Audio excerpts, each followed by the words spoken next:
Alright everyone, so I wanted to make a reaction video on something else, but I ended up not being able to find it, so I am doing this one a bit late, I'm sorry. I actually woke up extremely late at like 11 o'clock at night, um, like at the ready to basically record something, and then I ended up like getting distracted by someone having to call me, and then they texted me over and over again. Not really happy with them, and I made a video on it discussing a bit of why I'm a little bit late. But I ended up trying to find a news article and I couldn't find it, so I just ended up saying I'll find it for next time. But this is one I'm really excited for. I was looking for the news and I found this article. To Love Ru manga to return with one-shot story in Japan this Saturday. This is huge for me. For anyone who is not aware, To Love Ru was the first harem I had ever seen. It is not dubbed, it is only subbed, therefore I really hadn't seen this anime until my friend recommended it, basically. Because at the time I was only watching dubbed anime, wasn't even interested in subbed. Nowadays I'll watch subbed after I watch dubbed, specifically because my eyes have trouble seeing the subtitles before they disappear because I have trouble reading without glasses, which I have to get at some point. But I can't read fast enough. So I tend to watch the show first. Oh, sorry, it is 4 a.m. after all. Sorry, it is 4 a.m. after all, as I was trying to say. I'm just tired. But for the most part, when it comes to anime, I'll watch English first, then watch subbed, because then I at least know what's going on, and if I miss a sentence, I'll at least know I won't really miss much, because I'll know exactly what's happening. But I do normally go back to subbed after I watch it dubbed. But with this, it doesn't have a dub. At least not all the way through. I don't know if they ever made a dub for some of the seasons, but I couldn't find any. My friend Joe actually introduced me to this show. And I introduced it to 12 of my friends, who we now call the Pervy 13. I know, it's stupid, because there was me and then 12 friends. And we have all been obsessed with harems ever since. But for the most part, this was the first harem I ever saw, and this was actually like the start of my harem phase, which is why harems are my favorite genre of anime. So this is actually huge for me. I'm so excited for it, and I want to point out, this year has a ton of stuff coming out. Like, from what I know, the Star Wars The Clone Wars will be coming out again. I'm extremely excited for that. I have to catch up on that, to be honest. Then there's also the Hyperdimension Neptunia OVA that will be happening this summer. The video game for Neptunia will be coming out. A new one, I mean. Dragon Maid, Miss Kobayashi's Dragon Maid is coming out. I think it's this year. There's this, and then there's a bunch of anime-based stuff, okay? And I'm extremely excited for all of it. And I hate to say it, but Ruby Volume 7 is something I'm always excited for, so this fall I'll be watching that. Even though Vic won't be in it, I'm still going to watch it. I've kind of gotten over my anger towards Rooster Teeth, so I'm still pretty upset at some of the people who made posts against Vic, but for the most part, I'll watch their stuff now. I was kind of on a Rooster Teeth strike at one point. And my mom can verify that, because I was actually watching Ruby with her, because we hadn't caught up. Well, she hadn't caught up on it. So I was actually the one who introduced it to her, and we actually were watching from Volume 1. Sorry. We watched from Volume 1 all the way to Volume 6, and then we kind of took a break because we just kind of forgot. And then when Volume 6 was done, I started showing my mom it every week, and we'd watch some of it. And then when Vic, halfway through Volume 6, I think we were on episode 7 out of 13. There were 13, were there 13 episodes? I think there were 13. Anyways, like after episode 7 of Volume 6, we kind of took a break because of the Vic Mignogna thing that had happened, and I was like really triggered. I was really upset about it, and like, Mom, I can't watch Ruby right now. I can probably watch Genlock and then I found out that Monica Rial voiced a character in there. I'm like, no, can't really watch that either. I was sore on my neck. But yeah, so even though that all happened, I'm still looking forward to RWBY Volume 7. I can't say I haven't loved the show. Even without the Vic being there and all the annoying circumstances that happened with it, things that really pissed me off, I can't say I'm not excited for Volume 7. It's still an amazing story. The characters are still great. The voices behind those characters depends on who you're talking about. But, still always going to be a RWBY fan. Yeah. So I also want to point out that this harem is no ordinary harem. It is one of the OG harems. It is one of the original, harem animes. And I want to point that out because it's such a classic. You'll see how how old-fashioned it looks. So that's volume 1. That picture right there. There's another one lower down. But it's been officially announced in this year's 21st issue of Weekly Shonen Jump. Which, by the way, I used to get the Shonen Jump magazines in the mail. They were amazing. Releasing today in Japan, a special standalone short story for Saki Hasumi.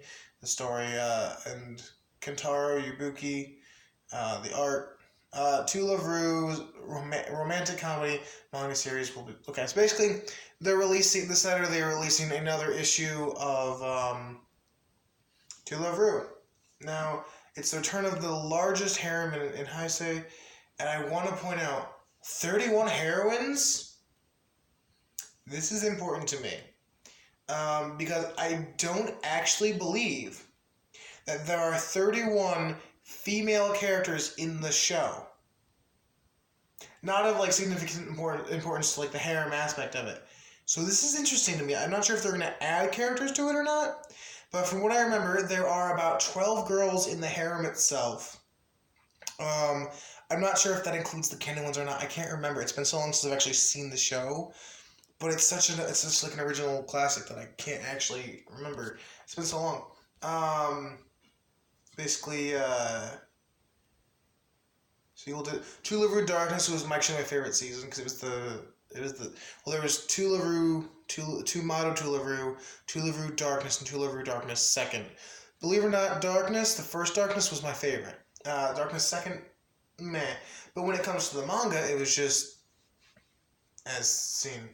So these are the first and 18th covers. So yeah, there's all these characters. I also want to point out that this anime is amazing because of all the waifus. So many freaking waifus. So I want to point this out because most of my top tier waifus, my favorite waifus, are actually from this show. There's Lala in the picture with the pink hair next to Yukirito, aka Yu Kirito. Sorry, had to make that joke. You Kirito? No, my Kirito. The other one, there's the little sister, there's Lala again, there's the girl who changes into the guy until the end of the season. But whenever they sneeze, they change between each other, they're twins, so they're alien species. By the way, I should point out, this whole show is about aliens. Alien waifus. But whenever she sneezes, she changes into the guy form of her, which is her twin brother, basically. And whenever he sneezes, he changes into her. So it makes some awkward situations when she falls in love with Yuki, or I'm just going to call him Rito. When she falls in love with Rito, and the other guy is his rival because he likes Lala. Anyways, then there's Haruna, who is the shy girl, who is my favorite waifu from the OG Two Love Rue. There's Yuki Rito. Then there's the... I don't know if she's the student council president. She's the one who's in charge of taking making sure the rules are all followed. And what does she always say? How indecent or whatever. I can't remember what her quote is. It's how indecent or something like that. Then there is it Celine is her name? The little plant girl. Which actually, I never even remember how she was created. I never understood that. I know that Celine was from Nana's... Was it Nana? No. Momo. Momo is the one who creates plants, or is able to control plants. Nana is the one who is able to control beasts or animals. By the way, if you guys don't know, Nana and Momo are at the bottom of the pink-haired ones. They are Lala's younger sisters. And I always say, this is the most annoying thing for me, is admitting that Nana is better than all the others. Nana is my all-time favorite waifu. Haruna is my favorite because of the from the original, like Tularu. These two weren't in the original. They came around in Tumato Tularu, which was the second season. Haruna was from the first. But when they were introduced, oh my god, I fell in love. Momo is kind of more perverted and is obsessed with Rito having a harem. A literal harem. In other words, she wants him to become the king of the Devi Lukes, which is Nana, Lala, and Momo's parents, basically. They're family line because they're royalty. And since, I can't get into the story too much, but since Rito and Lala are technically engaged, he's supposed to be the next king, basically. And, gets pretty tricky along the way. But basically, Momo is obsessed with having him become, like, the center of a harem. And I just want to point out, oh my god, there are some good moments with Momo. There's a scene, because since they have the devil tail, because they're Devi Lukes, you can kind of see in the volume 1. I don't know if it shows it better down here. Nope, it doesn't. Okay, well, anyways. They have devil tails, because they're the Devi Lukes. They're alien species. Their tails are very sensitive. Like a penis. So, there's a scene that I may have watched on repeat multiple times. Just going to point that out there. That Momo is thinking of Rito. And she curls up, puts her tail between her legs, and starts rubbing and sucking on her tail. It's a pretty interesting scene. Dear God, in the manga, I don't actually... Does that scene happen in the manga? I can't remember. I've never actually finished the manga. I got very close to it, but now I'm going to go finish it. Oh my god. I have to go finish that manga now because I have to catch up. But I know for a fact, like, it doesn't happen at the same time when it happens in the show, because other stuff happens first in the show and it doesn't happen in between scenes. If it does happen, then it's at a different point in the story. But yeah, that was probably one of my favorite scenes. The other favorite scene is where, another thing to do with the tails, oh my god, what is it with the demon tails being so hot to me? Is when Momo and Nana are running away from, what's his name? Not Bastion. The bodyguard guy, I can't remember his name. Dang it, why can't I remember? I'm thinking of, like, the snooty girl, what she says. Oh, she's not even in that picture. Crap. I can't remember. Anyways, basically, they're running away from the bodyguard guy because they had originally left the planet Devi Luke in order to kind of go to Earth and visit Lala because they didn't want to do their homework of studying the King Devi Luke himself, which was their homework because it's a very empire-based planet. So he's like the ruler, he's a dictator, so everything, all the education is based off his victories. But he's there the bodyguard comes to take them back, and they run away. And he's not exactly the brightest guard. I'm just going to point that out now. He's the head of their guard, but he's not exactly the brightest. So, they run away, and they hide under a little bridge, or like a little thingamabobber, I don't remember.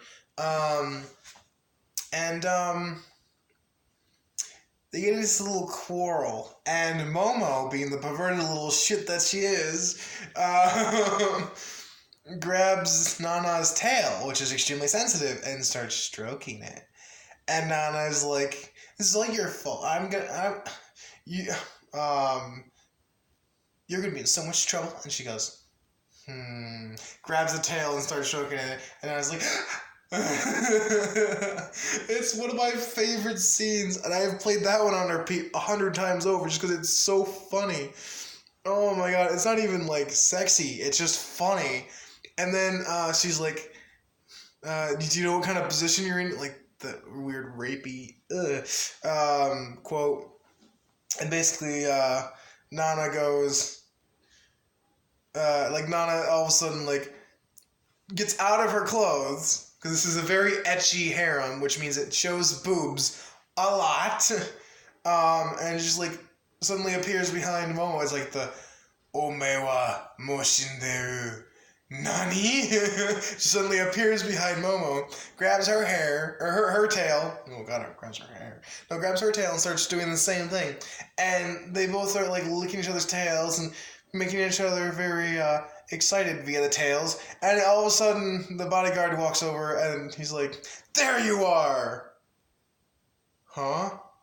And the other two like other guards are behind him, and he's just like, "What are you guys doing?" And they like sit up and they have like no shirt on. They're just covering themselves with their clothes that are not on them. And they go, "Pervert!" and throw like a shoe at him, and he gets knocked out. God, I love it. And then they like attack him with plants and beasts because Nana can communicate with beasts and has little phones that store up beasts that she's encountered. And Momo is the same thing with plants. From all around the universe, basically. And I always thought that was fun. That was like the best scene of the show because it was just so funny. Plus, it was pretty sexy, but it was more funny than sexy. It never gets old either. Yami, though, Yami's another good waifu. By the way, I want to point out Nana is better than Momo. Come at me, bro. Because Nana is a tsundere. Nana is the best tsundere, and she's also flat-chested. I like flat-chested. I'm sorry. I've mentioned this in multiple videos. I prefer flat-chested girls. It just is my preference. For multiple reasons, psychological and I honestly, for like sexual reasons, I have no preference. But when it comes to me actually knowing someone in real life and being in like a relationship with them, I'm more comfortable when they're flat-chested.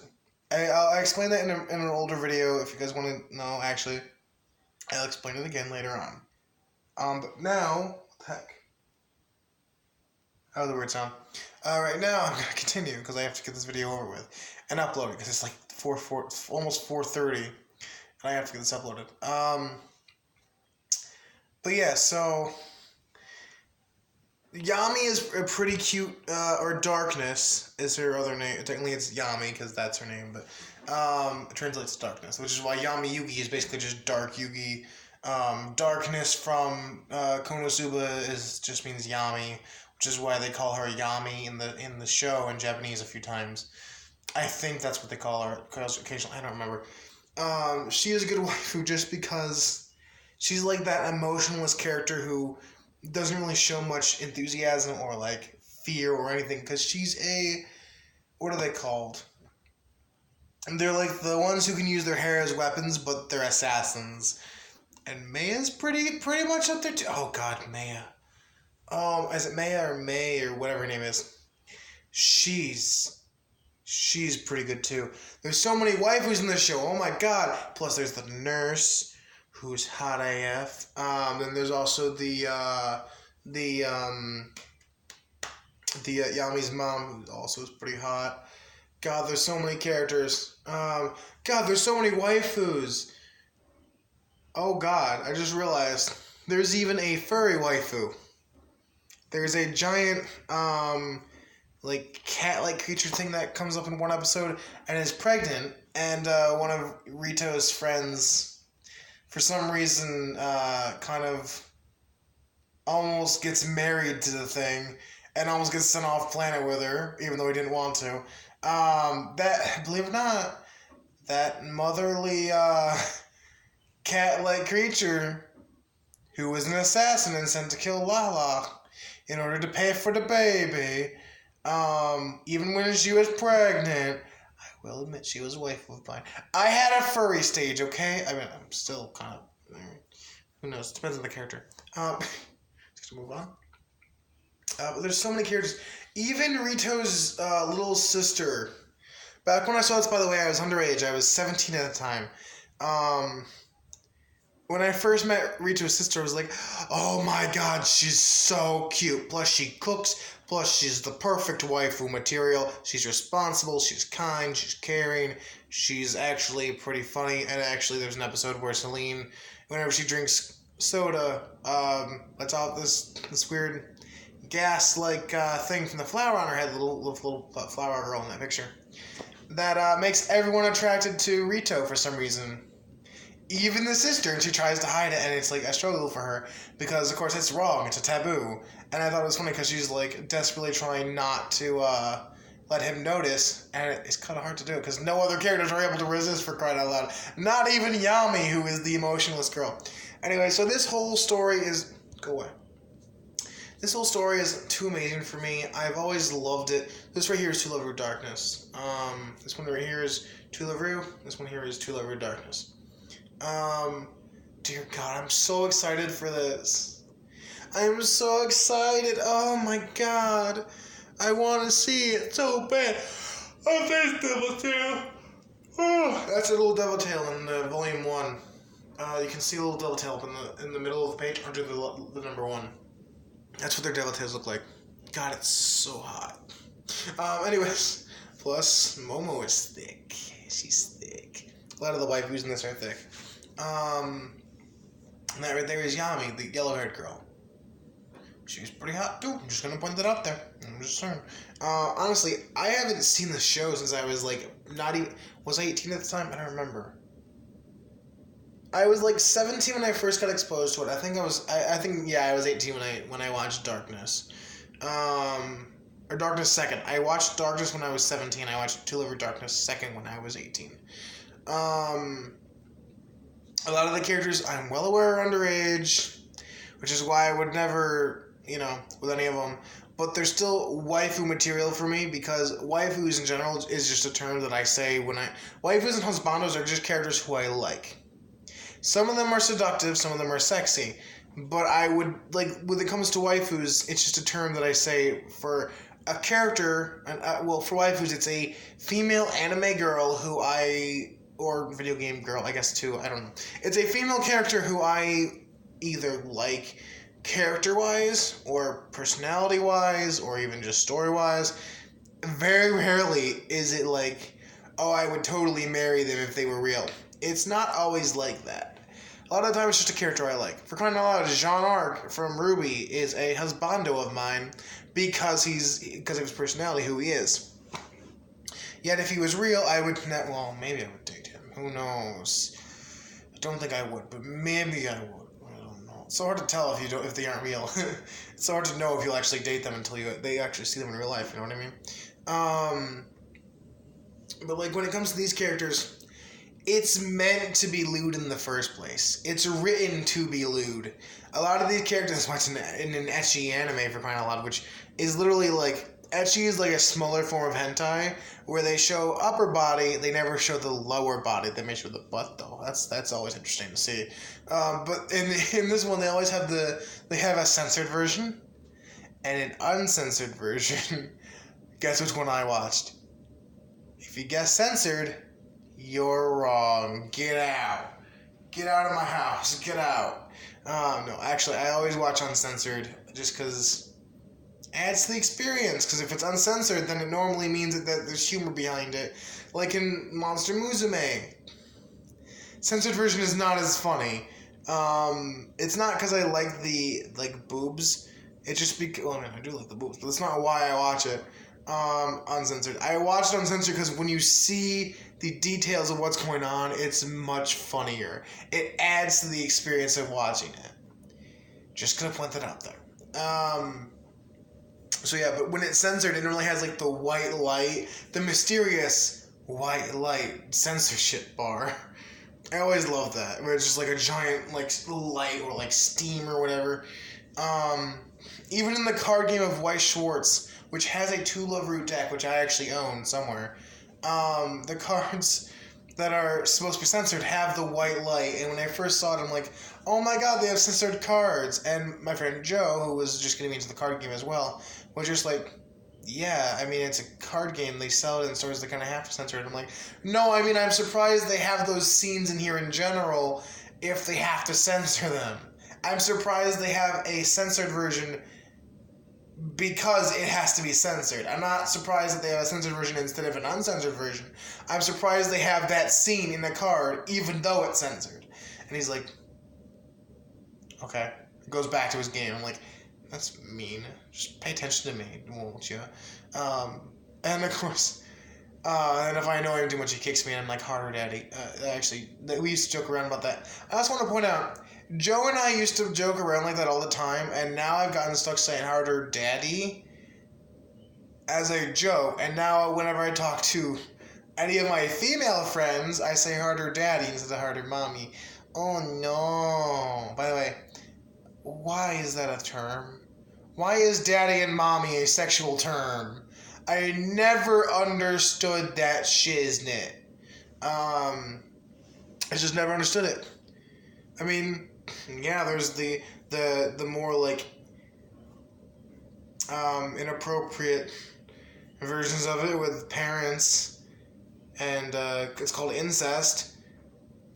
Well, I mean, this anime has some technical, like, suggested incest, but that's not the point. But, like, why is it, like, I don't know. I don't get why it's a generalized sexual term. I mean, I get it. There's some weirder terms out there, but I'm just gonna say. Anyways, this is my reaction video to this. It's basically chaos, like always. I'm really excited to see To Love Ru. I have to finish To Love Ru. I've finished the manga of it. But then I will be reading this once it's in English. I was an American. Once it's in English. So, yeah, I'm really excited for that. Anyways, bye everyone.